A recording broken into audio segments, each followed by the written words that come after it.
Hi everyone, அஸ்ஸலாமு அலைக்கும். ஒரு கல்யாண விருந்துக்கு போகலாமா? ஸோ அதுக்காக தான் இப்போ ரெடி ஆயிருக்கேன். எஸ், இந்த சல்வார் வந்து space silk material pre fashion அப்படின்ற இன்ஸ்டா பேஜ்லேருந்து வாங்கியிருந்தேன். இவங்க கிட்ட குவாலிட்டி அண்ட் ப்ரைஸ் ரொம்பவே நல்லாயிருக்கு. எங்களோட பேஜ் நேமை நான் சைட்டில் கொடுக்குறேன், செக் பண்ணி பாருங்கள். நாங்கள் இன்றைக்கி கல்யாணத்துக்கு போனது வந்து சங்கரமந்தல் அப்படின்ற ஊர். அந்த ஊருக்கு முன்னாடி தாங்க என்னோட சொந்த ஊர். அப்புறம் நாங்கள் வந்து இந்த ஃபங்க்ஷனுக்கு போயிட்டு வர வரைக்கும் ஊரை கலாய்ச்சிக்கிட்டே இருந்தாங்க.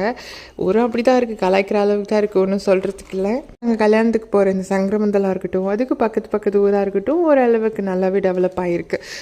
ஒரு சின்ன ஒரு வில்லேஜ்லேருந்து கொஞ்சம் ஒரு அப்கிரேட் நான் பார்க்க முடியுது விஷுவலாக.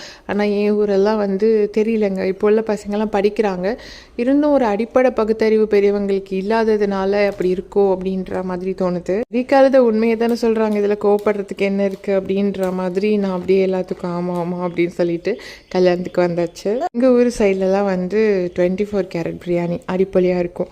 ஸோ இப்போது வந்து ரீசெண்டாக ஒரே பாஸ்மதின்னு இருந்தது. ஆனால் இப்போது எகெயின் வந்து 24 கேரட்டை நான் நிறைய இடத்துல பார்க்குறேன். ஃபீல் குட்னு சொல்கிறேன்னா, இந்த பிரியாணி ரைஸில் பண்ணுற பிரியாணி வந்து கம்பேர்ட் டு பாஸ்மதி டேஸ்ட் ரொம்பவே நல்லாயிருக்கும்.